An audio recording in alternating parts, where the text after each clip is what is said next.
Welcome to the show, Isaac. I know you have been through some pretty intense experiences that shaped not only your story, but how you see yourself as a man. So let's just start with a snapshot. What led you here? What led you to what you're doing now? And how has that evolved over time? Sure. Great to be here. So, I used to believe that my job as a man was to hold it all together, even if that meant that I got crushed from the inside out. So, I was raised on a script that a lot of men are familiar with, that our worth is measured by how quietly we can carry our burden, that love means sacrificing ourselves, and that strength is never asking for help. And so I built my whole identity around that. I used control as my compass, performance was my protection. But the cracks in that false masculine facade really started to show one night when I was driving to teach a yoga class about inner peace. And I had the thought that maybe I should drive my car off the side of the freeway. And in that moment, it wasn't that I wanted to die. I just didn't see a way out of living a life that wasn't mine. I was engaged. I had the multiple six-figure career. I had credentials as a yoga teacher, but inside I felt like I was underwater. I felt like I hadn't been able to take a full breath for years. And I hadn't been able to get an erection for well over a year. Doctors said that it was all in my head, but there was a whisper in me that said that there was something more. And so, for the first time in a long time, I listened to that whisper, that inner knowing, and a naturopath discovered a tumor that was sitting on my pituitary gland. It was messing up my hormones and also in the energetic seat of the third eye, right? And that message wasn't lost on me. I'd been making a lot of decisions in my life that were disconnected from my knowing, and that instead were following this script that I'd inherited. And so that tumor was really such a gift because it didn't just change my health, it called me to pay attention to me again and started dismantling this performance driven masculinity that I've been living. And when I started listening to that whisper instead of to the world and to that script, everything started to change. Life started to open up for me in ways that it hadn't before. And I didn't get there without pain, right? I broke off my engagement. I started telling the truth, and I really had to fall apart to see the parts of me that I'd lost and come home. And that was really the start of everything for me, the start of a new life, right? Not just healing, but honesty and welcoming all these parts of me home that I'd abandoned and writing my own script of what it means to be a man. And so, a lot of men think that holding it together when you're falling apart is strength. True strength is listening, learning how to listen to our gut, to our inner knowing, and to the part of us that knows what's true, even when the world tells us otherwise. And so that's the path I'm on right now, is living in truth and helping others do the same. Wow, that is a really powerful story and so beautifully told. But I'm curious about that disconnect that you felt. You talked about the disconnect between what you showed the world, that sort of performative masculinity, holding it all together, probably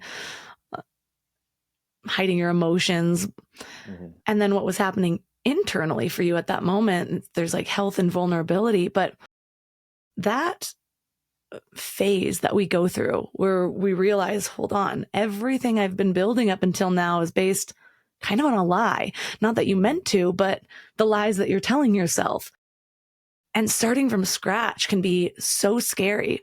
Where did you go from there? Because I'm sure you weren't like, wait, hold on, I should get on a TikTok and cry or something like that. It's like, where did you go from there? And how did you begin to build and feel comfortable with what you were understanding, how you wanted to model manhood?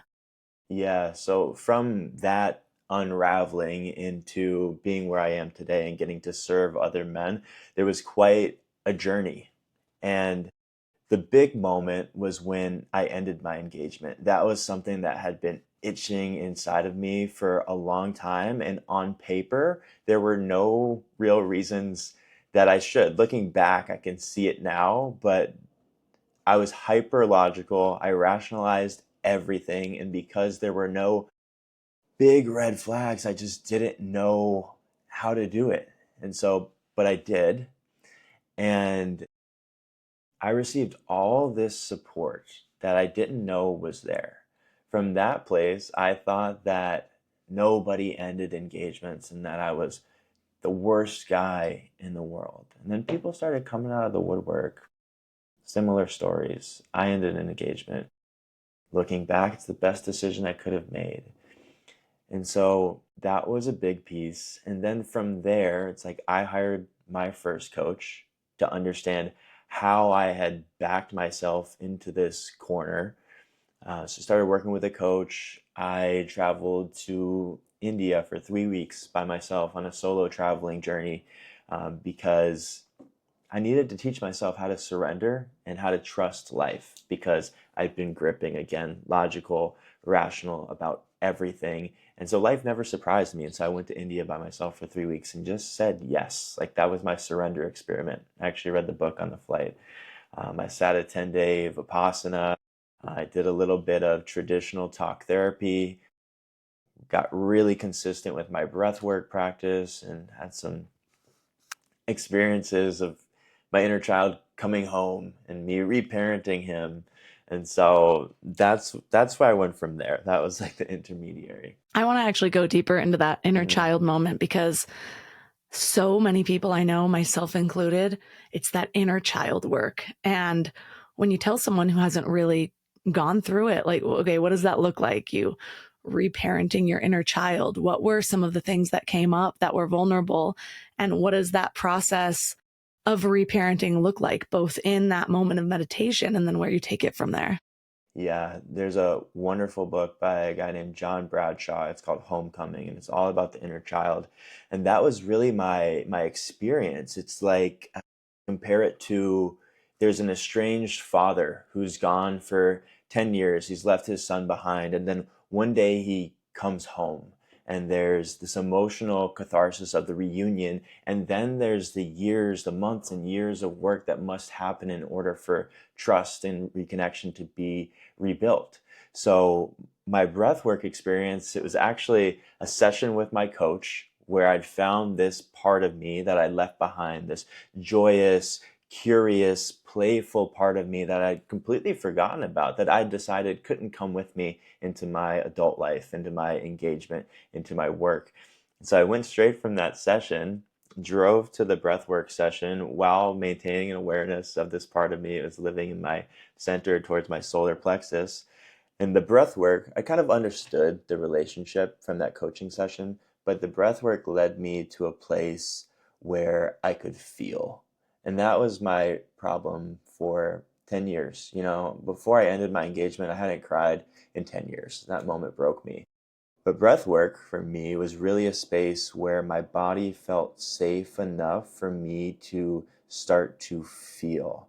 And that's where I felt this reservoir of guilt for this innocent little boy, me, that I had left behind and decided that he couldn't have a part in my life anymore, right? And it's the creativity, it's the imagination. And I was living a life as an adult that was far less than imaginative, right? It was pretty much to the T, white picket fence, go to college, get a job, find a nice girl, get a dog, get engaged, and that's as far as I got, right? If my inner child had had a part of that conversation, he probably could have poked some holes in it and helped me see things earlier. Yeah, I still really like white picket fences, although I don't have one, and the dog's always a great idea. But The I know dog what is you a great mean. Like, idea. we so often don't even realize that we can question what's modeled for us.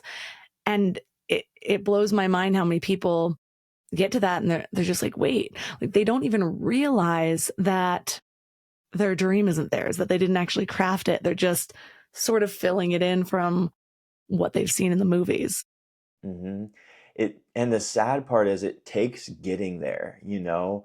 For me, it was like a pretty big thing, a pretty extensive recipe I thought I had to do to be happy, to feel fulfilled, right? And I spent years doing that. And the sad part is, a lot of times it takes actually making that full recipe, spending years building these bricks of a false foundation before you get there and say, actually, this isn't giving me what was promised. Like, I got something wrong along the way. And I think there's a lot of people that just continue on that path because the pain, the embarrassment, the shame of tearing all that down and saying, I got it so wrong, is too much. And so they just continue walking down that path and they wither and they die before they die.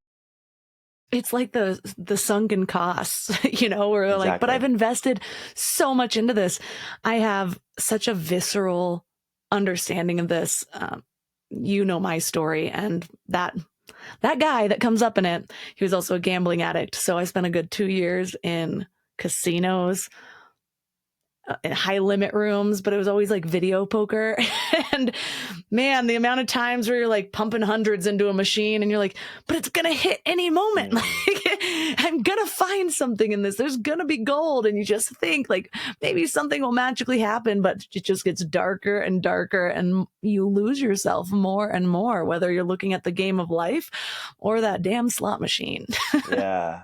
And I was really hanging on to that slot pull because what's interesting about my story is that as I was feeling like this woman wasn't the woman for me, I was also experiencing this erectile dysfunction. So her and I weren't able to connect physically.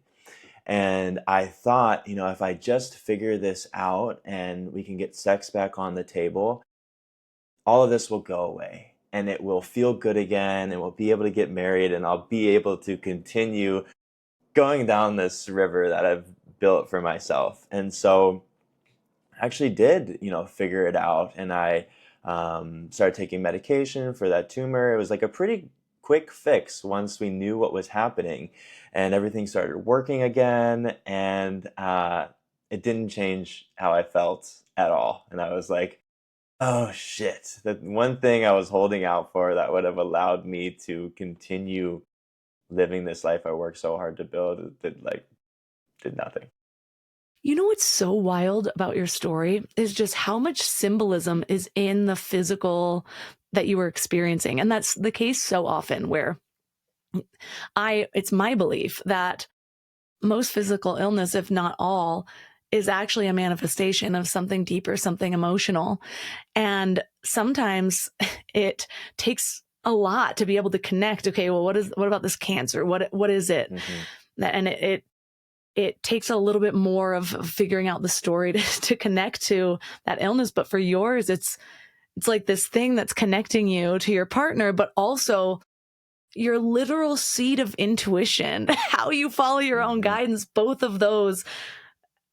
What does it symbolize for you? Yeah, I totally agree for you. I believe that nearly all of the time our bodies are our allies and not our adversaries.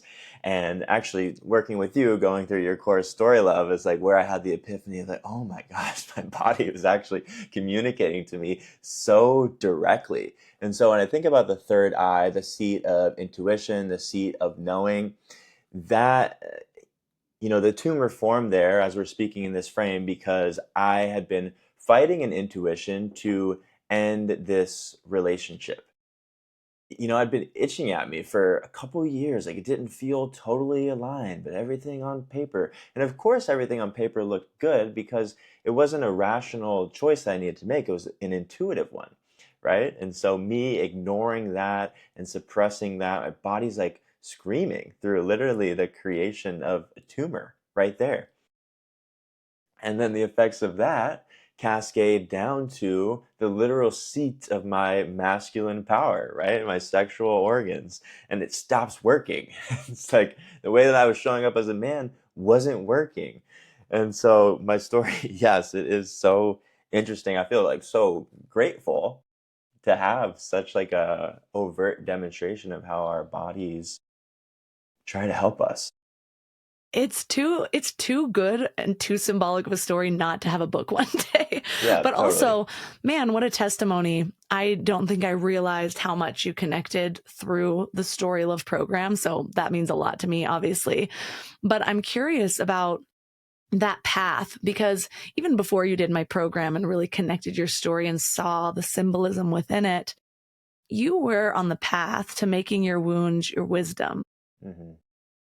And a lot of people, again, when they feel that, like, okay, everything I've built, it can trigger a failure mentality.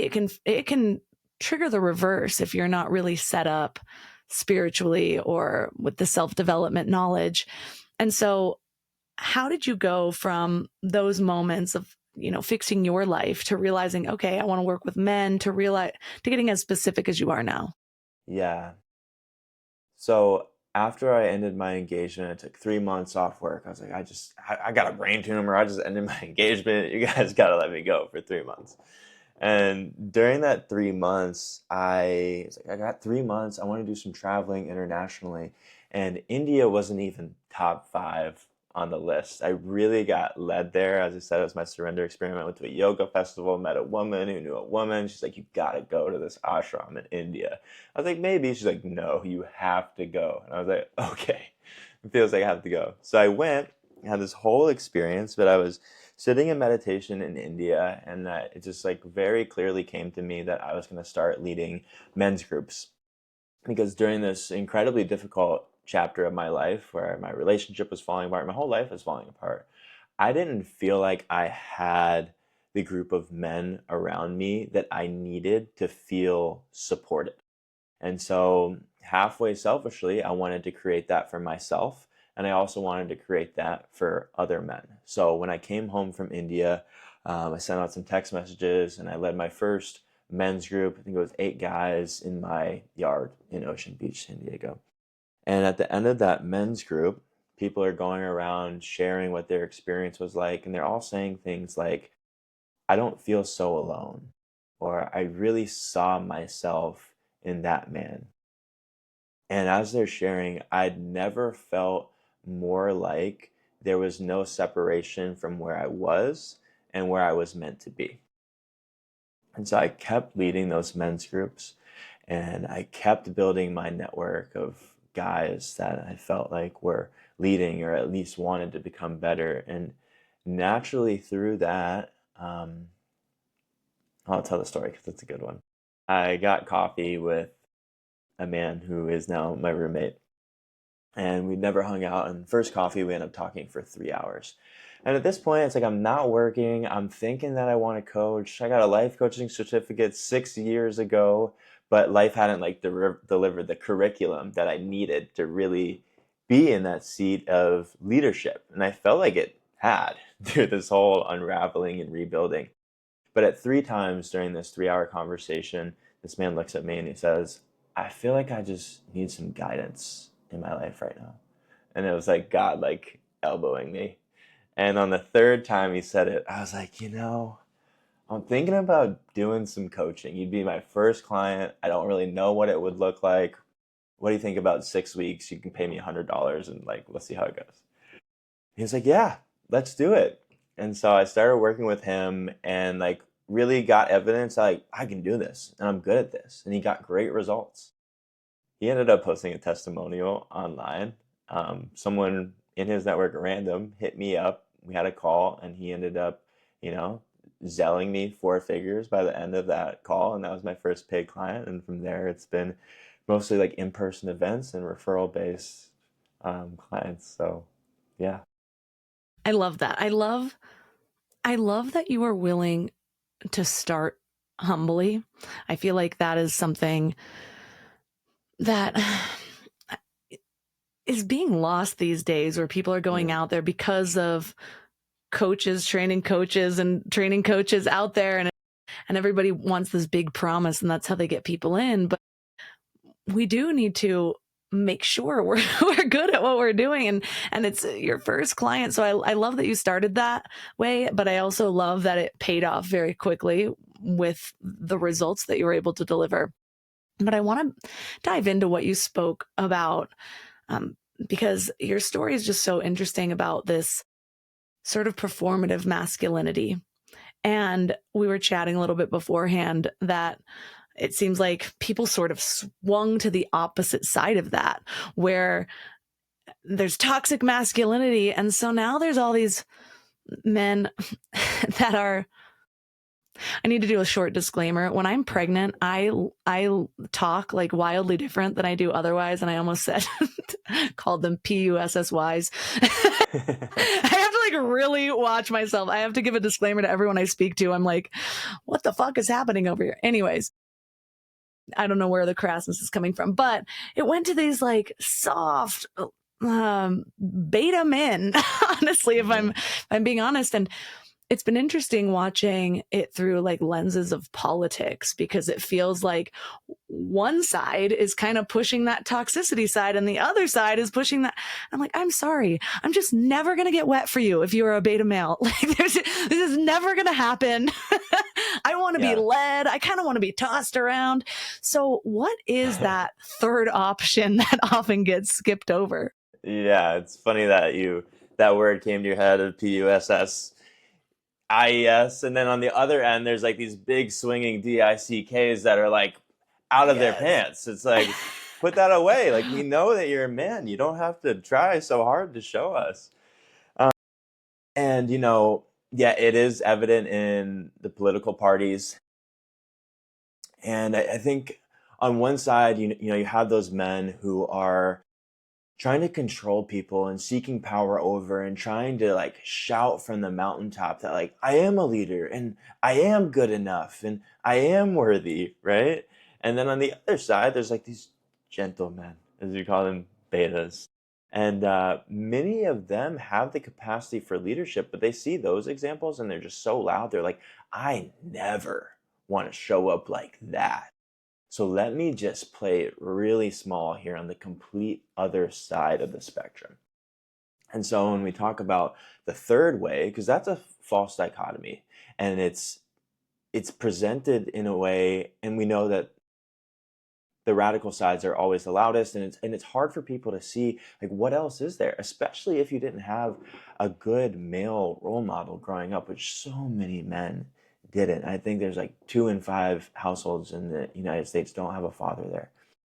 And so the third way, it sounds like a paradox. There's a book called Strong and Weak by a guy named Andy Crouch. And he says, it's to be strong and weak. And another way to put that is to have authority, but also be vulnerable. Is also to acknowledge your own fallibility as a person, and still with that present, be bold enough to say how you feel, to stand by your values, and to decide that there is a hill that you're willing to die on. And that hill is going to be different for every man. You might have to build it yourself, but there needs to be something that is not up for debate in the way that you show up in the world. And that thing also has to be rooted in love and presence and in a desire to take responsibility for and to be in service of. I love that. Because I feel like we have a lot of, not always misconceptions, because I think it's one of those things that, again, is just a inherited belief that we don't often question, but we have these visuals or these ideas of what leadership actually looks like. I actually really did not identify with the idea of being a leader until well into my entrepreneur journey, even though I had actually kind of been one looking back my entire life. I always was the first to stand up, kind of did my own thing. There were plenty of places that I also absorbed and followed and whatnot. But it wasn't until I consciously claimed the idea of being a leader that I was able to see all of the blind spots of where I wasn't being a leader. And I think, too, what I've learned is I used to view leadership as leading others. And now I really view it as being the leader of my own life, really leading my life with intention. And then by default, you sort of gain influence because people want to do that also. But if you're out there trying to influence, trying to persuade too much, people feel that. And I think they tend to lean back rather than lean in. Yeah, and that's the feeling of being manipulated, right? And that's what we see of these poor examples of leadership. And I love how you said that you've come to learn that leadership is leading yourself. And I think that there's so much power in that because it's like when I'm a leader, I am not saying that every man should have 3 eggs, half an avocado, and 2 chicken sausages for breakfast like I do. But it is a call to understand what your truth is and how to live in that. Seeing somebody living in their truth, filling a room with their presence is inspiring. And sometimes the first step is you see somebody like that and you're like, I do want to be a little bit more like that person. Because from your vantage point, you can't see your mountaintop. And so you be a little bit more like them, you start taking care of yourself better, and then you get to a new place and you see, oh, actually, I wasn't meant to be him. I was meant to be me. And from this place, I can see more of what that looks like. The mountain, the clouds are clearing and the mountaintop is beginning to come into view. That's a beautiful way to describe the process. It reminds me of, have you ever read that book, Steal Like an Artist by Austin Kleon? I haven't read it. It's super short. Highly recommend it. But it's a great book because it actually talks about how the idea of stealing like an artist is first, it's really hard to go and be like, okay, I'm going to be a painter and just develop your own style.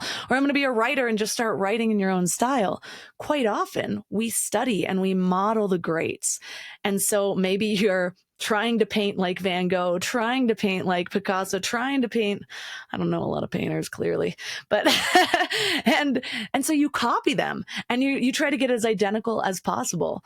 I did that with singing, actually. I used to practice like getting the Britney Spears voice and then like the Shania twang. And, and then I learned how to, I don't like the word manipulate, but it feels fitting here, like manipulate my own voice to kind of find my own style. And the same happens with whatever your medium of creation is. You first begin by modeling, and we even do it as children where we're trying to be like our parents. And then we hit that teenage years and we're like, actually, this doesn't feel right when I do it like my mom. I think it might feel better over here. And that's the process of life. And so often people don't know where to start because they're like, I don't want to copy somebody else. But that's actually just how you develop your skills, that develop the confidence to then be comfortable enough to start coloring outside the lines a bit and finding your own flow. Yeah, I think that's how we're wired as social creatures. We are who we are in relation to others. And you talk about this having a model being so important. And I think that that's one of the major things that's missing among men is there's not a model. Maybe there is a dad in the home, but he is so busy providing that he's never actually present. And so the boy never really learns what it means to walk in love and to truly lead. Or maybe the dad's not there. And so, that's something that I believe firmly is that every boy, every man has the right to a great masculine role model, whoever that may be. And then the other piece is it's like this is missing from our culture. It was in ancient cultures. There's no really initiation from boy to man. There's no ritualized process to say, okay, like you're now a man and these are the things that you're leaving behind that were on the table as a boy and what you're being asked to step into as a leader of yourself first and then of others. Although I think it's a really beautiful idea to do that. Since I'm going to have 3 boys, I might create that at certain ages because some cultures have it built in. And I think sometimes we've lost the intention about it, at least in America. I think other cultures might place more of an emphasis, but like we've got quinceañera for certain cultures and things like that. But just like I said, there was a moment of actually realizing I needed to claim consciously the idea of leadership in my life. And I embodied it on a new level, even if I didn't necessarily learn much more in between there or change much about what I was doing. There was a flip in the mindset. And so creating some sort of ritual could be really powerful. Totally. And just a quick note about like your style of leadership. We talked about authority with vulnerability. It's like your style of leadership has largely been simply sharing your story as vulnerably and as powerfully as possible. And people see that and it's like, oh, Melissa did that. That's my permission slip to start Mm. playing with this and having some courage of sharing more about who I am. So I know you also do quite a bit of work with your partner, Jessica, and you work with couples sometimes as well. And so I know there's a lot of women in my audience also. What if they're listening to this and they're thinking, my man could also step out of Yeah. his panties a little bit, or, or, he could put that dick away. Yeah. Also, like one of the two. How do you guys approach that when you're coming in a relationship, both with two couples or two people in couple that are willing to come together for this, but also for maybe somebody who's listening and their husband's not on board, but they want a gentle nudge or inspiration. Yeah. So everybody that goes to couples counseling is there because their partner is the problem, right? And so that's the first thing that has to get leveled out is if you're really looking to evolve your relationship, is both partners have to come to the table with a willingness to learn, grow, and take responsibility. Jessica and I in our partnership, we don't believe in this 50-50 thing. It's 100-100. If there is ever, and this is what we share with the people that we work with, if there's ever any disconnection between us or any rupture, there were contributions from both ends. Even if at the initial first glance, I look at it and I say, there's no possible way that I had anything to do with this, or Jessica thinks the same thing. When I think that, it's like, I need to really scrutinize and retrace my steps to see how I contributed. Because if we come to the table and instead of blaming and pointing the finger, I say, I found my part in this. And she says, I found my part in this too. It's no longer me versus her, and it never was. It's us versus the issue. And so that is like the foundation that needs to be set before any sustainable work can be done within a partnership. I agree completely. I've said this 1,000 times, and my audience probably thinks I'm bragging by now, but I will say that I think one of the things I'm most proud of in my life is my relationship. I am also lucky enough to have committed to somebody after we've already bonded over this idea of sort of conscious self-exploration. We were both on that growth path, so we were pretty confident we were growing together. And it's funny because I would share with people, like, yeah, if you're arguing with your partner and you're like coming and like, you did this, you did that, it's not going to land. The defenses are going to go up quite quickly. And I have tried to do that really since my late 20s of whatever relationship it is. Okay, what is my part? And I'll come with that. And it is so much easier when your partner is the kind of person that's like, okay, thank you. Like now I can more easily come with my side. There are people who have the partners where they're like, well, glad you're owning up to it because you were wrong. And it's really hard to want to do it again in that situation. But I also noticed in the beginning of doing this, it felt a little fake. If I'm honest, I would come and I'd be like, yep, I'm 5 to 7% wrong, but I'm going to own up to that.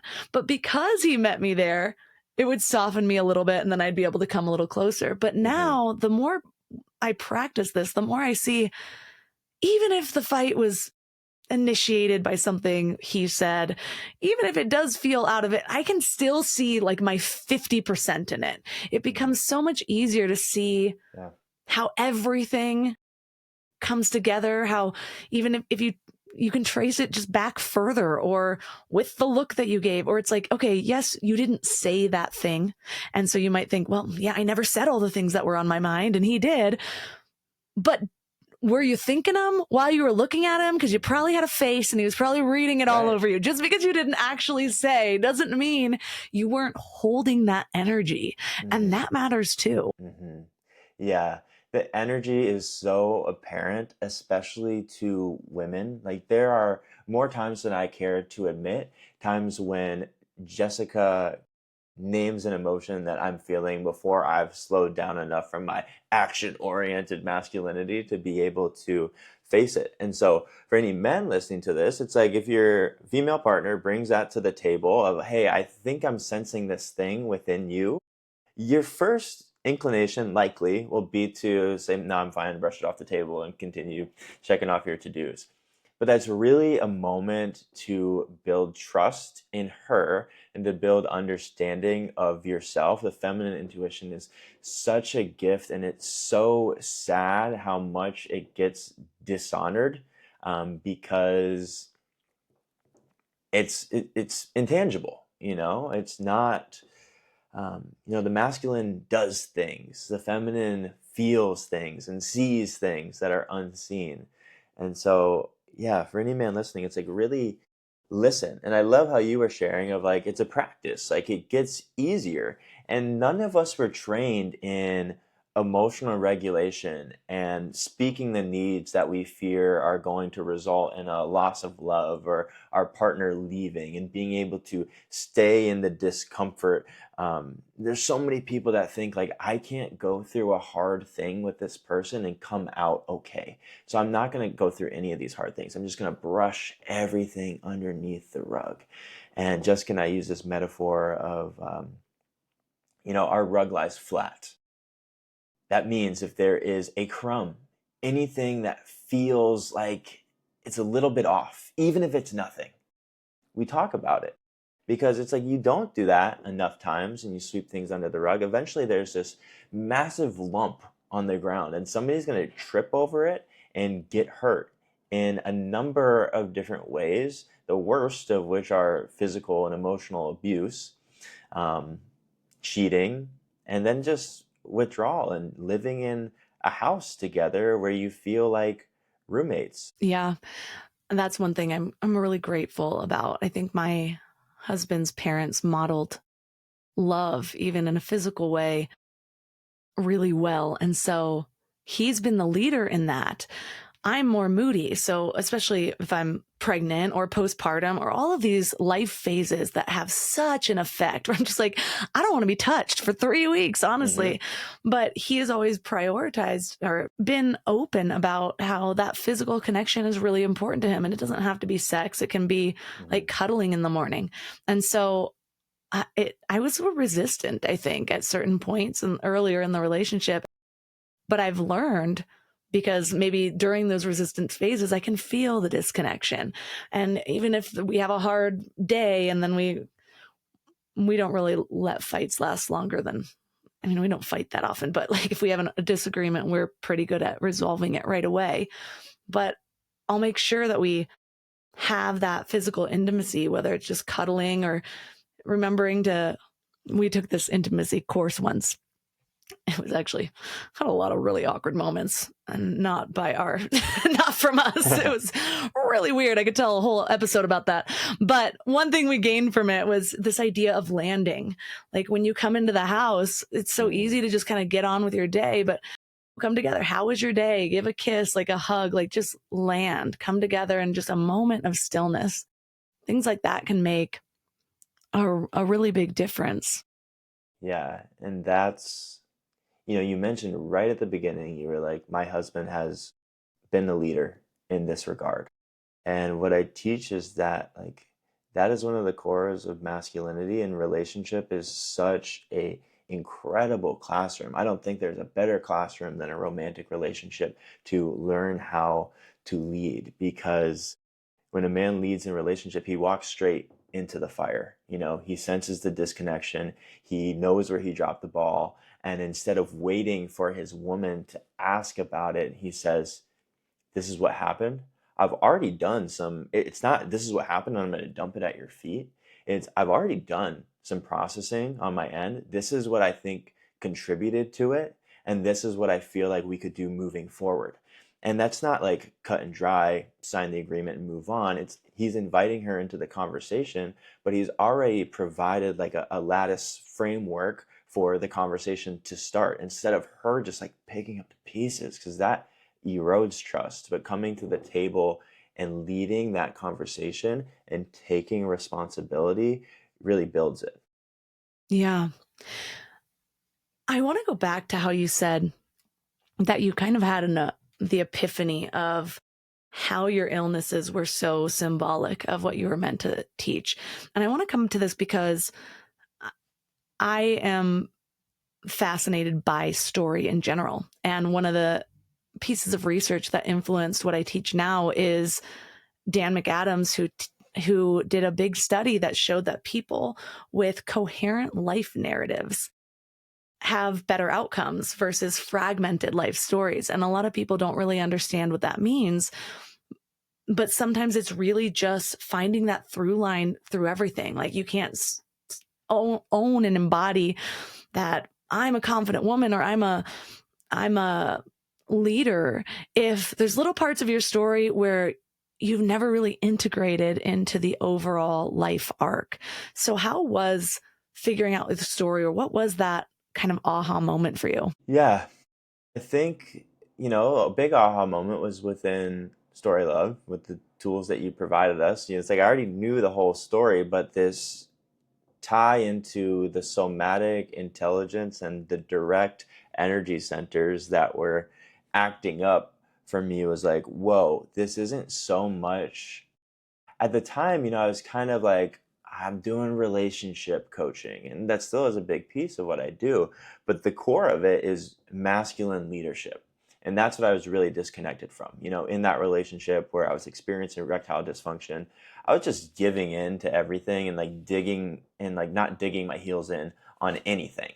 There's no spine, right? And so that was a big epiphany. And then there's a complementary track, which are the long-term romantic relationships that I've experienced, and I've learned things through each of those. Mm. It's interesting that you use the word spine. I just immediately got a visual because he like there's this ED piece of it. There's the pineal gland, and the spine literally is the main highway of communication between the two. And you're like, there is no spine. And I was like, oh my gosh, your book just keeps getting better in my Yeah, mind. there's a lot of symbols for sure. So say you're working with somebody that's having trouble really expressing. They're in that sort of toxic masculinity, and not necessarily toxic to other people. I think where toxic masculinity shows up most is actually inside, like for themselves. They're like not expressing. Not everyone is that like chauvinistic man out there. But how do you coach people to begin to open up and feel again? Yeah. Well, the first thing is just establishing trust. And that takes a different duration of time for each man. But the healing that can happen from a man showing up, just signing up to do one-on-one coaching for most men is a massive hurdle to say, I need help. And I haven't been able to figure this out myself. And so the first thing is like just sitting with that man and allowing him to express that in any way that he needs to, all the areas of his life where he feels like he's failed, the parts of himself that he's deemed unlovable, unacceptable, and having nothing change in my nervous system, in my heart, in the way that I'm holding him in love. So creating that coherence, creating that safety by maintaining a grounded nervous system, by not reacting and saying, oh my God, that's like the worst thing ever, dude, you suck, right? Doing the exact opposite of that and carrying this energy of love is like, oh shit, okay, I am not the worst guy in the world. And then we can start the work together. What about for the female side of that? I know that the way a woman receives that emotion or that vulnerability can have a really big effect on whether or not the man keeps taking those steps forward. Totally. I think this goes for all humans, is that so many of us are uncomfortable with big emotions like grief, shame, embarrassment, guilt. And sometimes, unfortunately, when a man brings that to the table, a woman is like, yuck. And there's some skill, there's something I call skillful vulnerability with men. Again, not dumping it at her feet, having, a way to go about that allows you to build trust and create safety and invite her in. But what's so present in so many humans is we're so uncomfortable with our own grief, with our own shame, with our own guilt, that when it shows up in somebody else, it's like, we've got to get out of here. Like for years, I didn't know how to support people who were mourning the loss of a loved one. I didn't know what to say. I didn't know what to do. And the truth is, I didn't never had to learn what to say. I just had to get in touch and develop a relationship with my own grief. And then once I did that, I didn't need any tactics. So it's like women need to develop some emotional skills as well. Men aren't the only ones that are suppressing those hard emotions. That is such a good point, because we've been told we're too much quite often. Hmm. I was told I was too sensitive my whole life. I'm still told that. It's so funny how I've done so much work that it doesn't affect me anymore when it comes from the one person that it used to influence me through, where I'm just more like, wow, okay, I see why this was so hard for me for so many years. Like, Hmm. this is how I was met. But there's something too about, yeah, receiving. The word receiving is, I really developed a new relationship with it through, I think, living in Los Angeles. You get to hear a new aspect of it quite a bit, but through just the work where you don't realize how often you either cling or resist something, whether it's emotional, whether it's a relationship, whether it's a belief. It's like we're either grasping it because we don't want to lose it, or we're pushing it away because we're not used to it showing up in that form. And so, do you have any practices with your partner where you just create presence regularly? Or what are some of the things that you guys might do in a relationship that isn't in the typical conventional relationship? Yeah, the first thing that comes to mind, and this is like the proactive stuff. The reactive stuff is like, oh, some shit just went down, and now I need to remain steady in the storm. But the proactive stuff is we have relationship check-ins every 2 weeks where we get to share things like like I'll ask her, how have I loved you well the past 2 weeks? She'll ask me the same thing. How could I have loved you better? It's not what did I do wrong? It's how could I have loved you better the past 2 weeks? What do you want to experience together the next 2 weeks, right? And those questions might change, but creating a really intentional space for you to talk about nothing else but your relationship. Because life gets so loud. There's family, there's kids, there's jobs. Jessica and I do a lot of work together. There's exciting projects, right? And creating space for it to just be about us and our relationship is one of the massive regular things that I recommend for all couples to do. In one of those check-ins, has anything ever come up that you weren't expecting? And how did you handle it? We handle things in the moment so well that there is usually very little that's a surprise in those check-ins beyond the things of like, how did I love you well? Sometimes there's like a sweet thing that I did that I forgot about. I'm like, oh, great. I'm like, thank you for acknowledging that. But, it's mostly kind of like a recap. Like, are there any threads that we didn't completely tie when it happened in the moment? Any emotions that are still lingering that we need to seal? So it's really maintenance for us. Okay, now I want to cover that sort of beta male side, because Hmm. yes, it can be difficult for the more manly men to kind of touch with their emotions. But when you've already softened to the point of sort of losing that thread of leadership, I would say, or yeah, you don't feel like you can lead, whether it's in your relationship or just within yourself. How do you begin to bring out the leader in someone like that?